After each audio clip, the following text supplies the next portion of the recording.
very good. But two things that you said. You just compared Joe Burrow to Tom Brady, and you also said he's the best quarterback in the NFL, which is a league. I didn't say that. Those words came out of your mouth. Did I say no? I didn't say best. You Mahomes, must have meant, Mahomes is far away you the probably best. meant to say the division. I meant to say the division.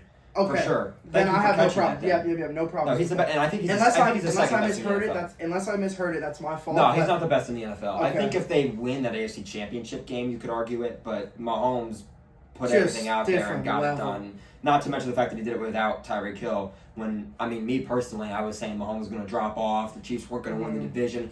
They were going to go last in the division. That was my take last year. I said they were going to go last in the division. Hey, pal. You just blowing from Stupid Town? I ate it bad, dude. It was... Okay, I got smoked. Yeah. That's worse than anything I've said today. We got... It might be. And I've said some bad things today. Imagine Mahomes had Jamar and T. Higgins. Well, here's and Tyler Boyd. Here's what I was... Here's what I was looking at, right? That AFC divisional round of Bills-Chiefs, without Tyreek Hill, Chiefs don't win that game. Bills win that game. Mm-hmm. I mean, you look at that. You're right. So I was watching that, and I was going, okay, that's their number one playmaker. Even though Travis Kelce is probably their best player, that's their guy that is the difference maker. He stretches the field, and I said they're losing their number one speed guy that's really trustworthy to catch the ball and make all the plays. Their offense is going to take a huge hit because Mahomes likes to take the ball. Mahomes likes to take the ball downfield. But what we've seen from Mahomes progress from his first year starting to now and every year in between is he's gotten better and better and better at just taking what the defense gives him, understanding what defenses are running. I mean, you look at him early in his career when he's talking about how, I wasn't even reading the defenses. I just saw Tyreek Hill downfield. You're open. He wasn't watching tape. He wasn't reading defenses. I'm sure he was reading. He was like Kyler Murray. He was just raw dogging the game. Oh my God. Am I wrong? Yeah, even in the Netflix show Quarterback, there's some segment, I forget exactly what it's about. It's something about defenses shrinking in the box since they lost Tyreek Hill, and everyone thought it was going to affect it. Yeah, safety. It was against the 49ers. Safety's coming down and playing intermediate routes. Everyone forgets about how he's one of the best deep ball throwers of all time. And it's not just because he had Tyreek Hill, he could throw it anywhere within 10 yards. He's accurate down the field to MVS, those tall, fast receivers. Sky Moore, not as tall, but fast. And what it was Mahomes is looking and he sees two high safeties. He throws that intermediate dig. The safety jumps it, breaks it up. Hufanga picks it. And he comes to the sideline. He's talking to the coaches. He's saying, hey, these safeties are playing up. I get to go deep again. Yeah. The first several weeks of the season, the safeties are playing back. He's throwing the intermediate. That is exactly what he was talking about. He's going, oh, they're letting me go deep today. He's all excited on the sideline. Look what they do. They drop 44. They're letting me go deep today. They're letting me go deep today, coach. Coach, down off the feet.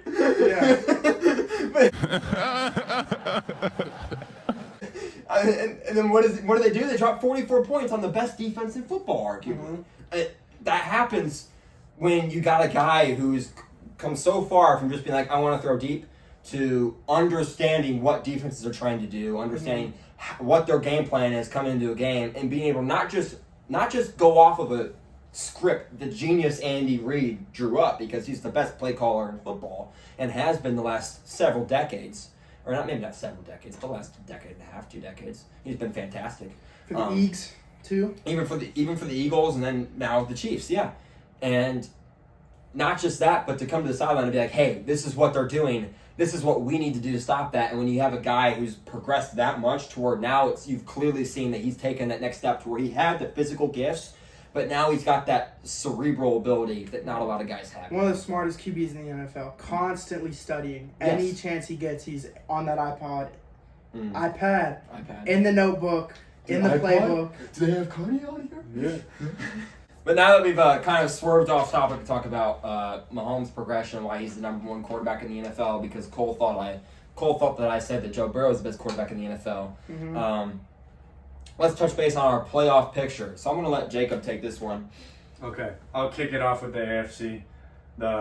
One of the most competitive AFCs that I've been alive to see. So much talent. So much talent. I'll start with the wild cards. The 3 wild cards I have in no particular order are the Jets, the Steelers, the Chargers. Every year there's a new shuffling in of different teams. Teams fall out, teams rise up. ascending, descending teams. The division winners, I already said Miami. I already said the Bengals. The Chiefs are as much of a lock as a lock can be to win their own division. And the Jaguars, should they even be allowed in the playoffs with a division that bad? But they'll be there, and they'll get a home playoff game in Jacksonville for it. Yes, So they I have will. the Jags. I think it could go either way. My first teams out are the Bills and the Ravens, which would be the second, third best teams in the NFC. But I mean, that's my playoff picture. That's what I got. I'll continue off that also with the AFC. So his wild cards were the Jets, Steelers, and Chargers. I have the Jets, Bengals, and Chargers. So I'm basically just agree with the Jets, agree with the Chargers, even though we have different teams winning the AFC East, and then just slotting that AFC North second place team in there. There is no doubt in my mind that at least two AFC North teams will make the playoffs. And mathematically, I don't even know if it's possible, but the Dolphins and the Ravens were my first two out. So I have almost three AFC North teams making the playoffs this year. Then obviously I had the Browns and Bills winning the North and the East and the AFC. Jaguars, obviously, Trevor Lawrence, I have some takes on him. I think he's going to be great. And then that offense is going to be high-powered. Evan Ingram, practically another receiver. Calvin Ridley looked great in that one video that came out. I'm really high on him. Christian Kirk, I've always been high on him. Then obviously Chiefs. As much as locky as it gets with locks. I mean, the Broncos could make something shake in the second year with Russell Wilson. That could be interesting, but Chiefs have that division on lock. Can I say, there's no team more comfortable than the Chiefs when they're losing late to the Chargers. There's no team more comfortable that they're going to win. It's unbelievable, dude. And you know what it is? It's that guy keeps going for it on fourth down with free field goals. Free field goals. And he's like, Brandon Staley you're talking about? yes, I'm talking about Brandon Staley. And he's so frustrated. And I don't love Kellen Moore. I don't. I've never really loved Kellen Moore, to be honest with you. We'll see. I don't know. I mean, I could be wrong about him because he did kind of coach some elite Cowboys offenses, but those Cowboys offenses kind of stunk in the playoffs. So even if they make I think this is Brandon Staley's last year with the Chargers, to be honest with you, because I have him missing the playoffs. I think he should have been gone. I think he should. 100%. I don't like advocating for guys to get fired, but good God! I mean, first of all, the Chargers-Browns game last year. The Chargers-Browns game last year, where the Chargers had the lead and they went for it on 4th and 2 on their own side of the field, down by what? 1? I mean, up by what? 1 or 2? The field goal won it for you guys. A field goal for you guys won the game. I remember watching it. I remember being at my quarterback. I'm sorry, I got to do some research. I don't remember this game at all. You don't? Oh, it was the most frustrating thing I've ever seen a head coach do. It was so mind-blowingly No, stupid. Cade York missed the game winner. Yeah, 30-28. That's right. Wait, is that right? Because the Chargers went for it. Yeah, I remember. Because they're idiots. There was 50 seconds left in the game. Yes, I remember that. As I was arriving home from work, stepping out of my car, I was like, oh, wait, the Browns game's in the fourth quarter. As I opened the Fox, CBS, whatever it was, as I opened the app, I just see him lined up, game-winning field goal, just Cade York. If he makes that field goal, there's no way you can convince me Brandon Staley's not He moving out of would've the been facility gone the next after the day. game, yeah. That was the stupidest thing I've ever seen any head coach do. 4th and 2, 50 seconds left. The Browns have no timeouts. Punt the ball and make Jacoby Brissett go 80 yards. I'm not maybe. Jacoby not 80. Brissett's a QB1. 60 yards? 60 yards probably to get in the field goal range. Cade York, big, Not big 60, like leg. 40. Like 40. But 40 seconds left and no timeouts? They have to go 40 yards. Instead, they fail the 4th down, and now they have 10 yards to go to get in field goal range with 40 seconds. It was the dumbest thing I've ever seen. It was like he was trying to lose. I don't. All right. It was the most frustrating thing I've ever seen in my life. Brandon Staley is dumb. He should already have been fired. We got to get back on track, though. We get sidetracked so easily. AFC Playoff That play Pictures. makes me so mad. That game makes me so mad. Yes, me too. As someone who likes football, it's just disrespectful to the game. Anyway, playoff picture. As I agree with you guys, Chiefs are. I'm done with my stupid Chiefs takes. I picked them to miss the playoffs and go last in the division last year. I recognize that I'm a moron. I recognize that Mahomes is better than even I thought he was, and the Chiefs are going nowhere. Good man to eat that tape. They're winning the division this year. They are gonna get the 1 seed. I mean, they're the best team in the AFC. Chris Jones is causing some drama, so we'll see what happens after this year defensively. But for now, as long as they've got their pieces together, there's not a team in the AFC that's going to be able to dethrone them. It's not happening. I'm not saying they're winning the Super Bowl, but they're going to be in the championship.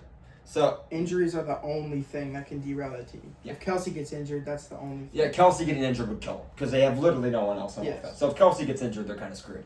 Noah Gray is not that guy. All right, sorry. Noah Gray. I'm sorry. He gets 1,000 yards receiving. I gotta stop talking. I said sorry. Andy Reid's about to cook up 1,000 yards for Noah Gray. Yeah. I think the Jaguars get the second seed in the AFC. Their division is terrible. It's an awful division with young quarterbacks at every team. It's dysfunctional. The defenses are bad. I mean, the Titans are well coached. I like Mike Vrabel a lot. I hope he doesn't get fired for their little downturn because he's a very good coach, and I think it'd be foolish to let him go. And he's certainly not on the hot seat right now, but we'll see how the season goes. But the Jaguars are the best quarterback in the division. They've got the best receiving core in the division. They have an improving offensive line. They've got an improving defense.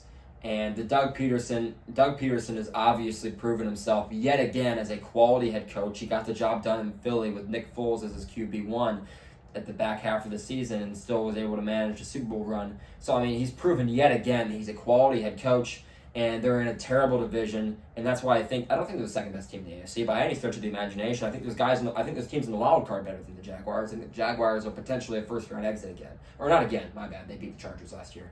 Because,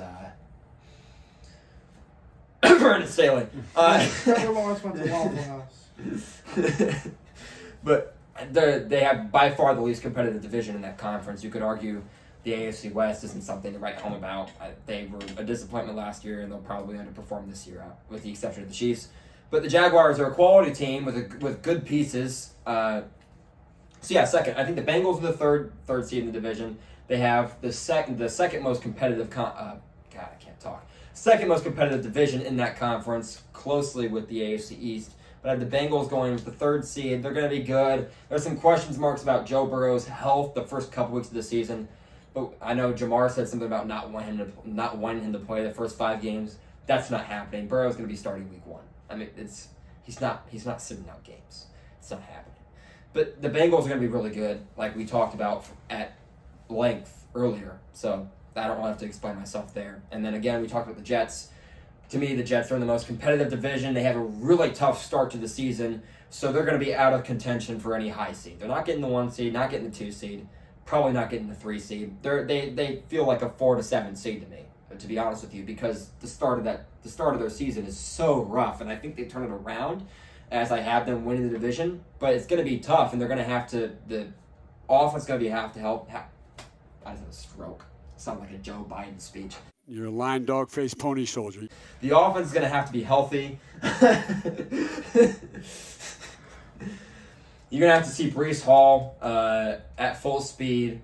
Garrett Wilson's going to have to be good. They're all going to have to be healthy and on sync. But they can certainly do it. I think they'll do it. They're the 4th seed in my mind. Then you got Dolphins and Bills at the 5th and 6th seed. Both quality teams that I think are winning the division. And I think it's really, really close between all 3 of those teams. Between who's 4 and 6 and 5. And then I have the Steelers. The Pittsburgh Steelers are going to get it done at 10 and 7.